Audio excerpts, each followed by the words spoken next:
We call men like the senator from Wisconsin in the 1950s paranoid, hateful, and backward. We call them cruel, zealous, and even un-American. But here's the thing. Was he wrong?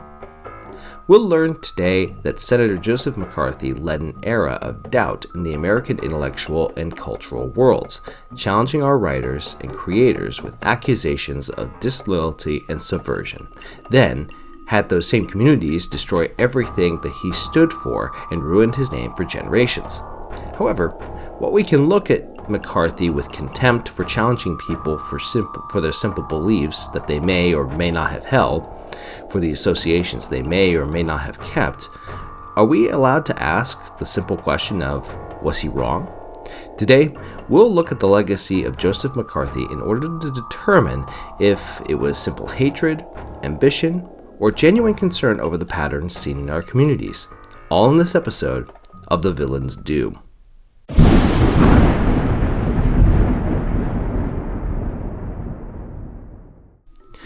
This is The Villain's Doom, where we take a critical look at villains throughout history to see if they were misjudged, slandered, or if they were truly monstrous. My name is Redjoy, and today we're going to be taking a look at Senator Joseph McCarthy. Joseph McCarthy was born in 1908 in Wisconsin, where he would eventually serve as its senator. McCarthy's parents were the first and second generation immigrants from Ireland and Germany, so he had an upbringing with helping his parents manage their farm and having to interrupt his education several times in order to do so. Eventually, he would graduate with a Bachelor of Law degree at the age of 27. Now, before mocking him for taking his sweet time through college, he did have to help his parents run a farm. That, and I know entire universities of students who took their sweet time learning and earning their degrees. Regardless, he was admitted to the bar the same year as he graduated with a bachelor's degree. My, have the chimes have changed. I mean, would you trust a kid with a bachelor's degree to be your lawyer? I'm not sure if I would. Well, McCarthy is best known for his career as a Republican senator. He actually started his campaigning in politics as a Wisconsin Democrat. His first campaign as a district attorney was a bust, but he would be successful in 1939 to become 10th District Circuit Judge, which is a nonpartisan position. However, according to Ted Morgan, who wrote about McCarthy's early career, he defeated his opponent by calling him out on his age and his opponent's bad reputation for laziness and bad judgments. These strategies weren't new, nor were they exclusive to McCarthy. I mean, have you seen our politics today? Well, when you have people literally dying in office, can we blame people for calling out the senior living home that is Congress? When World War II broke out, McCarthy joined the Marine Corps and qualified for a commission as an officer. He entered the service as a first lieutenant, then served as a captain before rising to lieutenant colonel after the war. McCarthy took on missions in relative safe positions, mostly as a gunner observer for bombers in the Pacific, thus earning the nickname of Tail Gunner Joe, which would be amplified and used by critics after McCarthy lied about his military record, which, if you know anyone who has served, this is a huge no-no. During and after his service, McCarthy would continue to be involved in politics, now as a Republican, perhaps realizing that this would allow him to actually win in Wisconsin. He attempted to run in the primary seat for the Senate as a Republican in 1944, but he failed to secure his party's nomination. Then, in 1946, he secured the nomination with the support from the political boss in Wisconsin through attacks on the reputation of the current senator, Robert La Follette Jr., who was a major politician in progressive politics. While securing the nomination, McCarthy used all sorts of attacks against his opponent La Follette, such as calling him out for not serving in the war, attacking him for his stock investments, and using his own war record to show off his credentials. The irony? McCarthy was actually supported by United Electrical, Radio, and Machine Workers CIO, which was a communist-controlled labor union that hated La Follette. Yes, you heard that right. McCarthy owed his political nomination to communists. McCarthy would win his Senate election in 1946 comfortably, giving him a job for the next 6 years. As senator between 1947 and 1950, McCarthy took stances as a moderate Republican and was popular at cocktail parties, but he wasn't a major political player. He would support the bipartisan Taft-Hartley Act of 1947, which did limit what unions could do in advocacy for workers and control of businesses, and advocate for ending price controls on products like sugar. In 1949, he became known for being involved with the Malmedy massacre trial, where he had evidence to suggest that the Germans responsible for the massacre of American POWs in 1944 were tortured for their testimony. So he advocated for the commutation of their sentence. However, this was found to be fabricated evidence from pro-World War II German agitators. Just as a reminder, folks, to make sure you're checking your sources. McCarthy's involvement in the Malmedy massacre trial would saddle him with a reputation of being anti-Semitic, which he used slurs regularly. And the Senate press corps hated him, voting him as the worst U.S. senator in 1950. It was then when McCarthy would become a household name when he claimed in a speech in Wheeling, West Virginia, that he had a list of communists working for the U.S. Department of State. Similar to other speeches in world history, we don't know exactly what was said, but he had a list where he accused 205 Department of State workers who were also members of the Communist Party, though the exact number on the list shifted from 205 to 57 members, which is a big shift. If we went from 205 to 57 people for a party, there would be a lot of questions. The speech would catapult McCarthy to national fame. But the question to ask, were there communists acting as spies in our government? Well, there's two questions there. First, were there communists working in our government? Second, were they acting as spies? In looking at the sources, the answer to both questions is yes, sort of. Suggesting that there was no one in the U.S. Department of State or any other federal department who had communist sympathies or were members of the Communist Party of America is really not possible. Just like there were probably federal employees who were members of the John Birch Society or the Ku Klux Klan. It was silly to suggest that there weren't any active communists in the federal government. Now, the second question is more pressing. Were they spying on the American government? Yes, there were spies sending secrets to the Soviet Union. These included Klaus Fuchs and Julius Rosenberg, who sent secrets of the atomic bombs to the Soviet Union, John Abt, who worked on as a general counsel for the Works Progress Administration and passed on government information in the 1930s while working for New Deal programs. Nathan Silvermaster, who served as an economist for the War Production Board and provided the Soviet Union with information about our arms, aircraft, and shipping around the world. Alger Hiss, who had strong evidence from GRU sources to suggest that he was providing classified information to Soviet spies in the 1930s and early 40s while working for the Department of State. And Earl Bowder, who served as a source for Soviet intelligence as a member of the Communist Party of the USA and a recruiter of Soviet spies, among many others in various spy rings.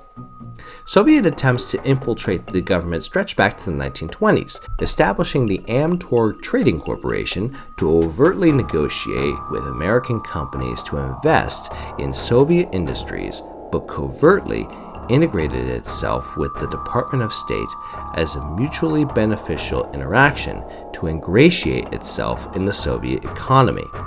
Thus, both sides were spying on each other, which, yeah, of course that was going to happen. The bottom line? Yes, there were communists working in the US government. Yes, there were spies in the US government. Yes, they did exist. However, was McCarthy going about these accusations the right way?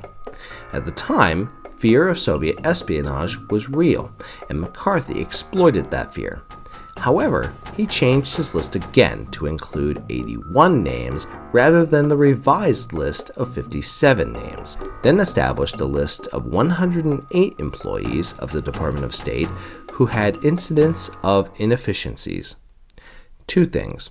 First, accusing a government bureaucrat of inefficiencies is like accusing fire of being hot.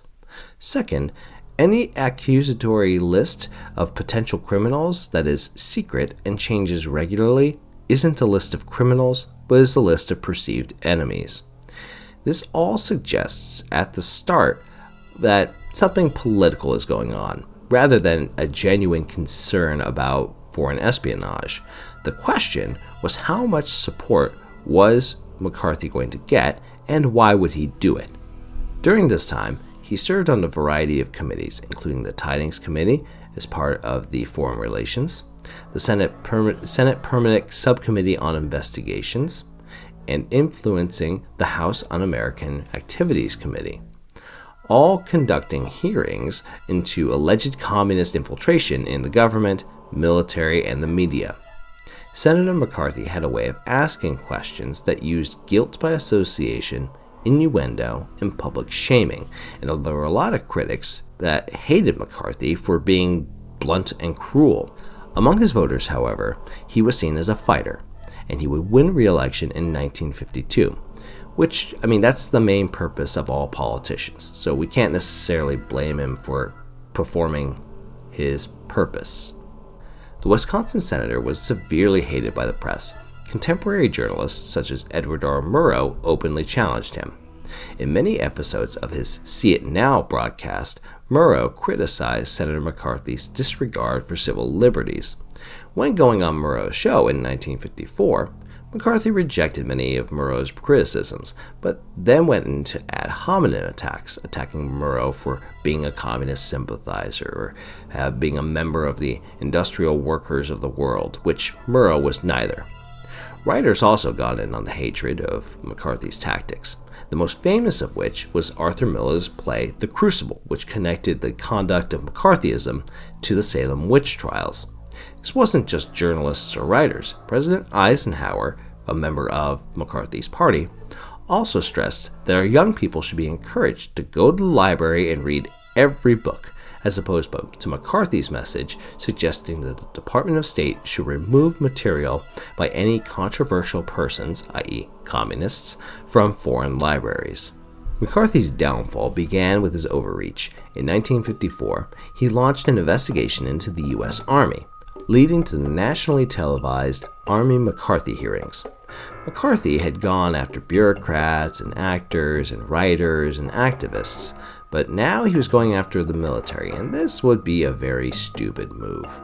The hearings revealed his bullying style to a broad audience, and going after the men who probably stormed the beaches of Normandy or Iwo Jima and accusing them of consorting with communism, it just doesn't make much logical sense, except that he had been convinced by his inner circle of staffers and sycophants that this was a good idea. At the hearings, Army lawyer Joseph Welch's famous rebuke, "Let us not assassinate this lad further, Senator.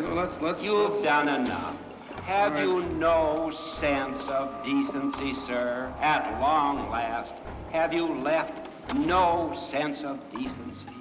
became a turning point, and McCarthy lost his influence. That same year, the Senate formally censored McCarthy for his conduct unbecoming of a member, effectively ending his influence. He remained in the U.S. Senate, but was essentially silenced. Joseph McCarthy died in 1957 at the age of 48, likely from complications related to alcoholism. He had been disgraced and silenced, and now McCarthyism was shorthand for political witch hunts.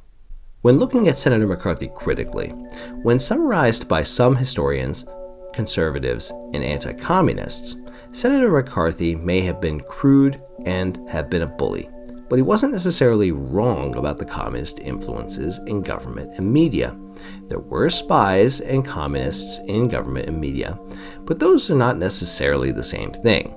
Yes, there were folks like John Abt, Nathan Silvermaster, and Julius Rosenberg, but there were probably plenty of people who had communist leanings and had no designs on spying for the Soviets. In that case, as an explanation for McCarthy, imagine a progressive senator coming out today with a list of fascist white supremacists, active associates with radical racist organizations, who are working for our government today. How many of us would take that information in with concern or alarm, to know that the people involved with government are harboring philosophies that are considered by many to be evil and cruel? Would you be okay with that? I think if modern tendencies are to be believed, the answer for a lot of us is probably no. However, the right or wrong of McCarthy did not come from whether or not there were or were not communists in the government and media, but it was what it meant for civil liberties. Look, I hate communism, fascism, white supremacy, and other theories that fuel division and cruelty. But if someone happens to be an associate of such a group, I don't need a government entity, even Congress, to attack them, or worse yet, to silence them. It's best to let idiots speak to let us know that they are idiots. I think many of us might agree, but I'm going to leave that up to you.